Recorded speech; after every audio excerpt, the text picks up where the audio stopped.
Hola a todos, ¿cómo están? Primero que nada quiero agradecerles a Sonecom esta amable invitación de la que estoy muy contenta de participar y espero que el tema al que me han convocado sea del interés de ustedes. Vamos a hablar de ultrasonido pulmonar. Ultrasonido pulmonar, técnica que llegó para quedarse. No tengo conflictos de interés y quiero que pensemos en lo siguiente. A fines del siglo XIX, cuando Laennec empezó a trabajar con modelos de fonendoscopio, generó una verdadera revolución y tuvo muchas personas y detractores porque consideraban que se iba a perder lo maravilloso del examen clínico. Pienso que nosotros estamos asistiendo a algo bastante parecido en la actualidad con el uso de ultrasonido para la evaluación cardiopulmonar de nuestros pacientes.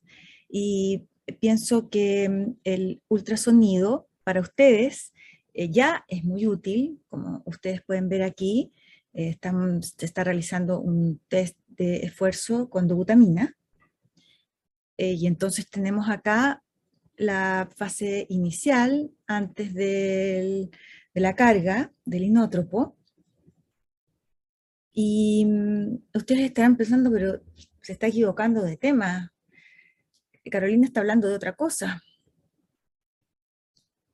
Entonces, venimos ahora a la fase ya donde tenemos el corazón con su máxima contractilidad, así, ¿verdad? Sí, se contrae el ventrículo izquierdo, tenemos el electrocardiograma, y entonces ahora quiero invitarlos a dar un muy pequeño paso, y es a usar el mismo transductor para ver qué pasa en ese momento con el pulmón. ¿Por qué los invito a realizar este pequeño paso? Porque se ha demostrado que el ultrasonido pulmonar además puede ayudarles en el pronóstico de sus pacientes. Este estudio fue publicado en el JACC el año 2020 y fue conformado por un gran grupo de investigadores liderados por el grupo de ecocardiografía de Italia, pero participaron pacientes de Argentina, de Brasil, de Italia, por supuesto, y ellos fueron capaces de demostrar que el grado de congestión pulmonar durante el estrés de ecocardiografía tiene un valor pronóstico muy importante. Veamos qué es lo que ellos realizaron. Ellos sometieron a sobre 200 pacientes a test de esfuerzo y realizaron entonces en 15 minutos con dobutamina o con ejercicio, utilizando entonces las vistas tradicionales de ecocardiografía, y además agregaron ultrasonido pulmonar. Y ellos encontraron, escaneando 4 sitios del ultrasonido pulmonar, en un protocolo que definieron ellos como A, B, C, D, E, A del ECOS-3, del movimiento de las paredes, B de líneas B del pulmón, C de la contractilidad, D de la velocidad de la reserva coronaria y E de la frecuencia cardíaca. Y ellos encontraron que si el paciente tenía líneas B, esto es decir, había un aumento de líquido en el parénquima pulmonar, esto tenía implicancias en su pronóstico de mortalidad muy importante. En gris es cuando ellos definieron que había un incremento muy importante de agua dentro del parénquima pulmonar. Y además vieron que la sobrevida y la mortalidad a 2 años era completamente diferente si el paciente desarrollaba líneas B durante su esfuerzo, su test de esfuerzo realizado con ecocardiografía y ecografía pulmonar. Este estudio le ha dado entonces una validez muy importante a agregar este pequeño paso, que es aprender a hacer ultrasonido pulmonar para escanear a los pacientes. Entonces, el ultrasonido pulmonar debiese ser para ustedes su nuevo mejor amigo. Y vamos entonces a verlo de manera muy simple, muy entretenida, cómo es que realizamos ultrasonido pulmonar. Lo primero es que no irradia a sus pacientes, lo realizan ustedes en su oficina, en la cabecera del paciente, lo repiten las veces que ustedes quieran, no requiere que el paciente coopere con ustedes y evita traslados. Esto para nosotros en crítico ha sido realmente un factor muy importante para su uso. ¿Qué transductor puede utilizar? El que usted quiera, el que tenga a mano y el que mejor maneje. En el caso de usted, obviamente, van a usar el transductor cardiológico. Y la forma de hacer ecopulmonar es tomando el mismo transductor que ustedes utilizan y uno escanea siguiendo cuadrantes.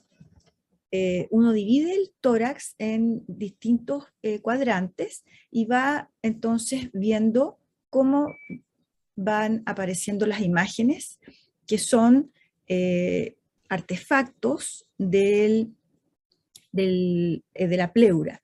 Porque ustedes me dirán, pero ¿cómo va a haber imagen si es que el parénquima pulmonar está aireado?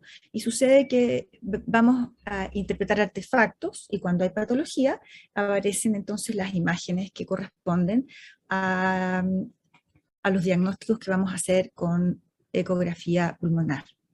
Usamos la mayoría de las veces el transductor en forma vertical, entonces vamos a tener una costilla, otra costilla, vamos a tener en los espacios intercostales y ahí vamos a escanear la pleura y el parénquima pulmonar. Les decía, aquí tenemos una costilla, acá otra costilla. ¡Oh! Exacto, este es el signo de la avestruz. Ahora ustedes nunca van a olvidar este signo que es el pulmón normal. Tenemos un ojito, otro ojito y la boca que se desliza y corresponde a la pleura. Hasta ahí es verdad. Las líneas A, que aparecen aquí, son reverberaciones de la pleura, son equidistantes y corresponden a parénquima pulmonar aireado normal. Líneas A, pulmón normal. Ahí tenemos entonces, aquí hay un ojito, acá hay otro ojito, ahí está la pleura hiperrefringente, y acá tenemos las líneas A, pulmón absolutamente normal. Entonces ahí vemos en este repaso cómo vamos a ver el pulmón normal. Sucede que si ustedes están usando su transductor de frecuencia entre 3 y 5 MHz, van a tener una imagen que es la misma. Ahí hay un ojito, acá hay otro ojito que corresponde a la costilla, ahí está la pleura y ahí está la reverberación. Y a este signo se le ha llamado el signo del murciélago, que es el mismo que el signo de la avestruz. 4 son los grandes síndromes que podemos diagnosticar con el ultrasonido pulmonar. Podemos diagnosticar un derrame pleural, como vemos acá, un gran derrame pleural. Podemos ver consolidaciones, podemos diagnosticar neumotórax y podemos diagnosticar el aumento del líquido dentro del parénquima pulmonar. Podemos hablar de síndrome intersticial, y eso es la aparición de las líneas B. ¿Cómo se forman estas líneas B? Si vamos a hacer un pequeño recuerdo de cómo se ensamblan estas paredes del alvéolo, que ya se sabe no son redondelitas con aire, sino que es una trama como mosaico, donde hay neumocitos tipo 1 y neumocitos tipo 2, que son los que producen el surfactante.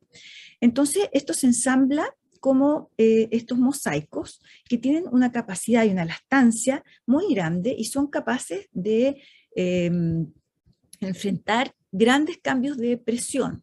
Sin embargo, cuando esta presión es muy alta a nivel intraalveolar, se sobrepasa y el agua sale al intersticio. Y de ahí que entonces cuando este intersticio y este alvéolo empieza a estar con agua, es que aparecen las líneas B.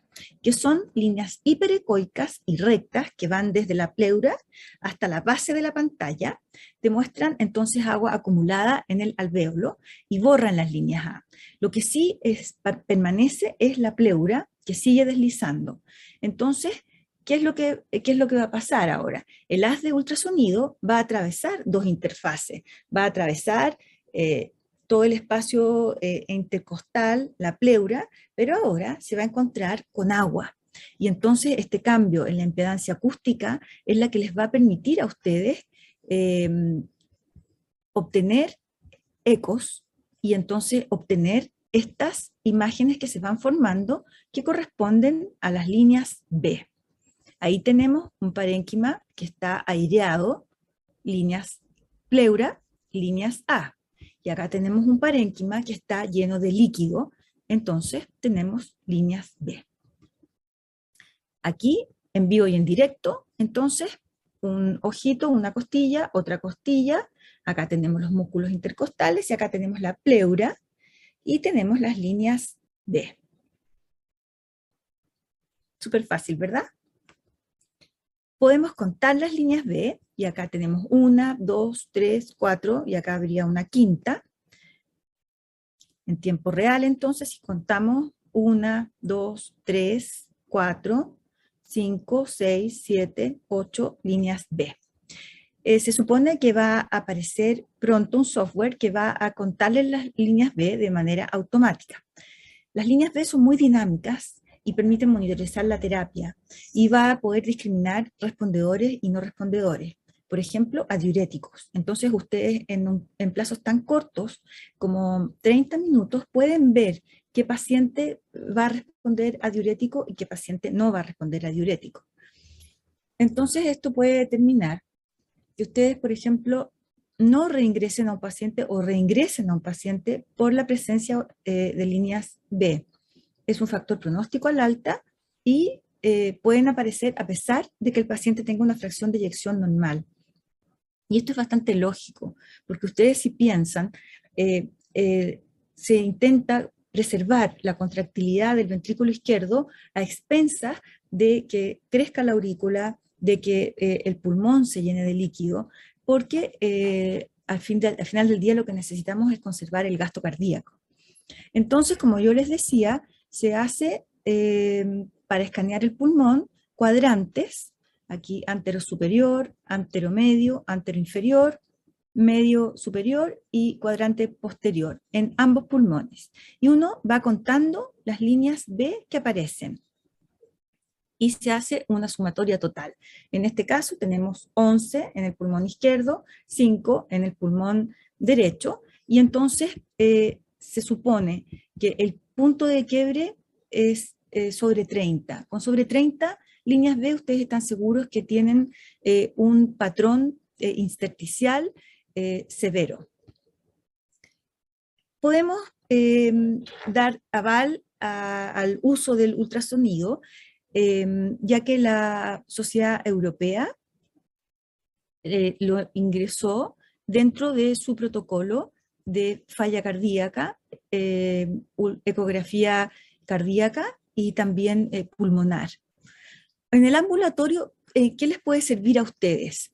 En muchas cosas, y sobre todo en el manejo de sus pacientes que están siempre como en el límite entre la falla cardíaca y su estabilidad. Este estudio que fue realizado por Pellicori, estudiaron 342 pacientes y vieron que las líneas B tenían la misma correlación que el péptido natriurético y la mortalidad era mayor de los pacientes que una vez más tenían más líneas B. Entonces, el ultrasonido pulmonar permitió detectar la insuficiencia cardíaca en su etapa inicial, previo al inicio del cuadro clínico. Es decir, si ustedes tienen un paciente en su oficina, le hacen un examen cardíaco que les parece que está normal, desplazan el transductor y escanean los cuadrantes pulmonares, van a poder predecir una insuficiencia cardíaca antes de que se manifieste a nivel cardíaco, antes de que se produzca esta falla. Y esto fue demostrado en un trabajo muy bonito publicado en el Heart, en donde estudiaron 244 pacientes y los dividieron en dos grupos. Uno, con la evaluación tradicional, exploración clásica, y dos, exploración clásica más ecopulmonar. ¿Y qué encontraron ellos? Encontraron que la incidencia de eventos cardíacos graves y mortalidad general era mucho mayor y estadísticamente significativa si uno realizaba solo la exploración clásica, versus agregar a la exploración clásica el ultrasonido pulmonar. Porque ustedes, los cardiólogos de estos trabajos, ¿qué hicieron? Ajustaron la terapia diurética, hicieron cambios en la terapia de todos los fármacos que está usando el paciente y vieron al paciente en forma mucho más seguida. Y esto permitió que disminuyeran las hospitalizaciones de estos pacientes. ¿Qué hacemos cuando el paciente está hospitalizado? ¿Cómo nos sirve el ecopulmonar cuando está hospitalizado? Nos puede servir para dar de alta al paciente. En este estudio se comparó la radiografía de tórax y la clínica, por supuesto, versus las líneas B y la clínica también, y se vio que los pacientes se daban de alta en forma mucho más precoz cuando se limpiaba el pulmón, porque es una técnica que es mucho más dinámica y es mucho más rápida y se limpia mucho antes que el pulmón. Por lo tanto, esto hace y avala que ustedes hagan ultrasonido pulmonar. También nos da un pronóstico al alta. Si tenemos un quiebre de líneas B, aquí usaron 20 líneas B, se veía que los pacientes que tenían más de 20 líneas B al momento de su alta tenían mayor incidencia de rehospitalización. ¿Es útil el paciente con isquemia miocárdica aguda?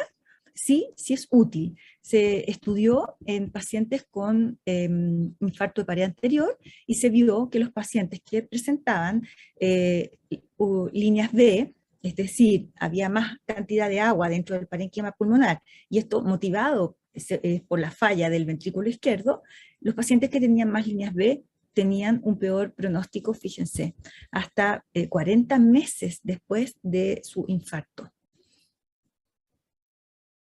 También podemos utilizar el ultrasonido pulmonar como una forma de manejar protocolos de resucitación con volumen. Entonces, nosotros en crítico usamos mucho el ver la vena cava inferior y ver el ultrasonido pulmonar como una forma de ver la cantidad y ver si el paciente es o no respondedor a volumen.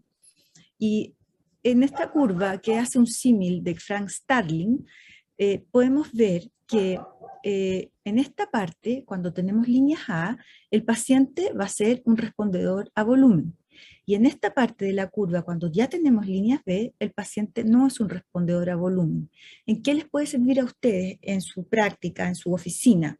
Si ustedes se encuentran con este paciente con muchas líneas B, ustedes pueden ir controlándolo, por ejemplo, semana a semana, e ir viendo cómo va limpiándose el pulmón, con, por ejemplo, ajustar su terapia entre furosemida y espironolactona, estoy dando un ejemplo. Y ustedes ven cuando el parénquima pulmonar se empieza a limpiar. Y entonces pueden prevenir una hospitalización, saben cuánto es lo que ustedes tienen que diuriticar al paciente y mantenerlo depletado para tener así volúmenes. Esquema en donde vamos a evaluar entonces el territorio venoso en 4 lugares: a nivel de la vena cava inferior, a nivel de la vena hepática, en este caso vamos a evaluar la vena suprahepática. Entonces, ese protocolo VEXUS, donde evaluamos la extracción de volumen, nos permite utilizar, además de la vena hepática, de la vena suprahepática, nos permite con el ventrículo derecho y el ultrasonido pulmonar determinar cuál es el exceso de volumen que tiene el paciente.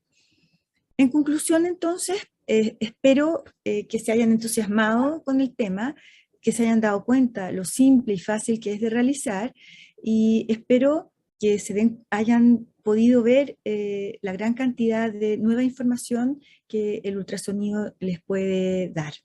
Si alguien quiere preguntarme algo, yo feliz de contestar. Y si quiere, no sé, quiere preguntarme por mail, también feliz de enviarles la literatura o responderles sus preguntas. Mil gracias y bueno, les agradezco de nuevo la invitación.